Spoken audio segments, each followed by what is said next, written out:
Hello, welcome to another edition of the Henstitute. Here we're going to talk a little bit about the basics of an electric generator. You've hopefully already watched the little Khan Academy where they have animation in there, and I think that all works nicely. I want to kind of just create the equation that kind of relates all of this and explains what exactly is going on. So my first picture over here shows that I have a coil being rotated by some kind of mechanical means. So like he was mentioning in his Khan Academy video, that a turbine, some kind of steam is going to turn that, so it's the thing turning it. But the main thing we have is we have to have some kind of coil. So we have some kind of coil of wire. It doesn't have to be a square coil. It could be a circular coil. It could be a triangular coil. It doesn't matter. The shape of the coil is irrelevant. Shape is irrelevant. And I'll explain that in just a moment. So the idea is if I have some kind of magnetic field, so I have the magnetic field traveling in this direction. It's going from our north pole to our south pole. So there's the direction of our magnetic field. And then the idea is I actually have this coil here, as you can kind of see, rotating around in a circle. So what's going to happen is, like they're trying to show in this section part B, is you have this side of the wire of this coil moving in this particular direction, and basically this side would be moving in the opposite direction because they're just moving opposite each other. And then there's a little bit of an angle here, theta, that's between the velocity of this coil and the magnetic field. So before, we had created this equation up here, which is the way of actually finding the induced EMF. And that induced EMF, I didn't write this before, but since we know that V equals IR and basically E is like V, we can actually replace that in here. And so we could actually write IR equal to BLV. But I put this little perpendicular part on here because we actually want the velocity that's perpendicular to our magnetic field. And when we're talking about that, we're talking about the wire. So before, we had situations where we had two wires, we had some beam across here, and then we had it basically moving in this direction. So the velocity was that way, and then we had like a magnetic field that was into the paper, and so they were perpendicular to each other. We didn't have to actually worry about it.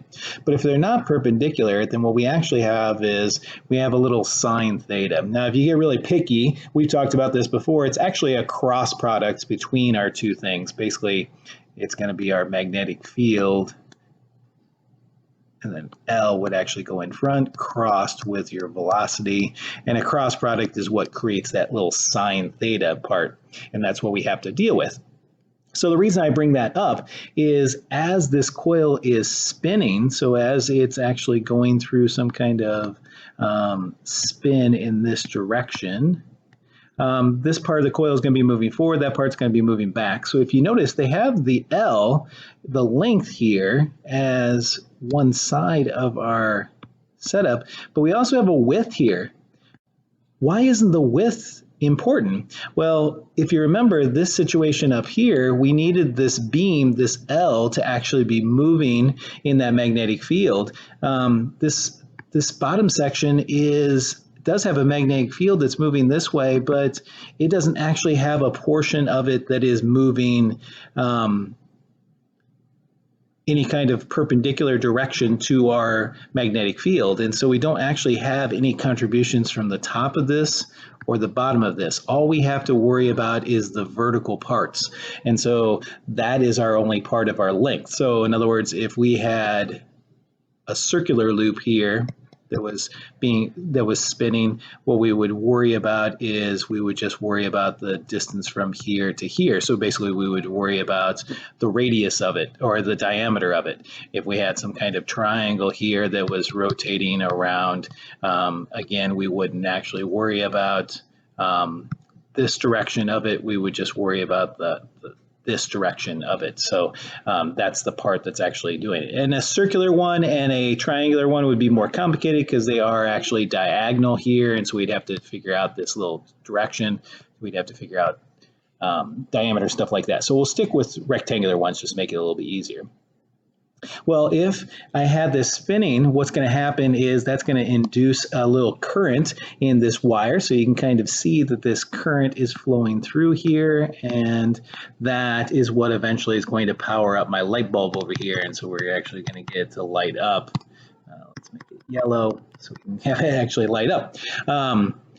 And so we could just leave it as this equation, but a couple of things kind of change from here. One, since I actually have two parts to this wire, I have a length on this side. I have, actually go back to my purple, I have a length on this side and a length on this side. I should actually multiply this by a factor of 2 to actually deal with that. The other part that's kind of neat is, what if this wasn't just one coil? Because the easier way would be not to just make this one coil, but to actually have a whole bunch of wires,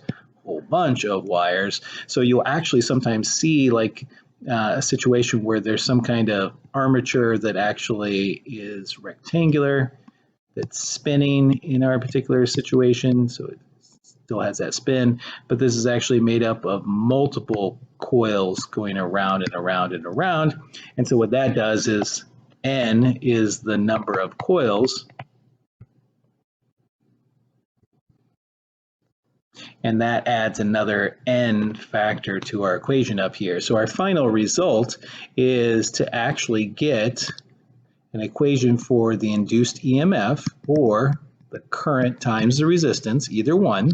So if I have this connected to some resistor, so our light bulb would basically be our resistor, and that's how I would figure out how much is induced current is actually happening. So this is just Ohm's law from the past, would actually equal N, which is the number of coils, times a factor of 2, times the rest of it, which is just going to be our magnetic field, times the vertical length, times our speed, and then times the sine of the angle between them.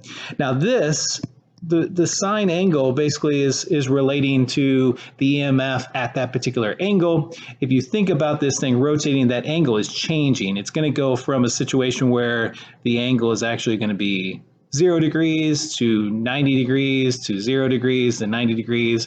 And so it's going to alternate, like he was mentioning. We actually end up with an alternating current, and this theta is what's relating that.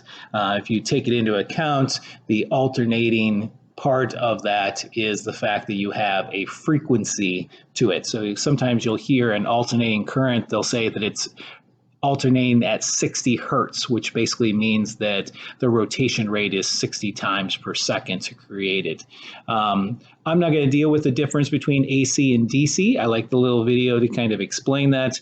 I'm mostly going to concentrate on this part. So we'll just probably be dealing with situations where we won't worry about that theta part and just the N2BLV part to figure stuff out.